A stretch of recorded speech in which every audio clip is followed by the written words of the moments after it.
ভাই একটা fried rice দিন তো। এই একটা ফ্রাইড রাইস দাও। আমি ওই টেবিলে বসি না।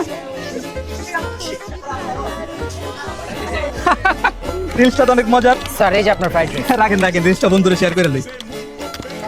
এই বাইরে কি রাইসটা দিছো? কঠিন রিল স্যার, দিছি। জোস জোস, একটা লাইক দিয়ে দিই।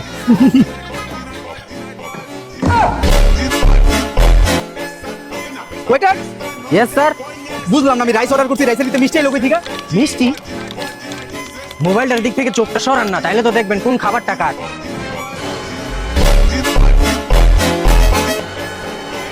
ও আপু সরি, এই যে আপনার মিষ্টি আপনার। রাখেন সরি, সারাদিন ফোনের মতো টাকা থাকলে বুঝবেন কেন কোনটা কার খাবার? সরি আপু। সরি, একটা শব্দ পাইছেন, সরি করে দিয়েছেন। একটা মোবাইল পাইছেন, সারাদিন এমনি টিপা। মোবাইলের দিক থেকে চোখ না সরালে দেখবেন কেমনে কোনটা কার খাবার কোনটা না।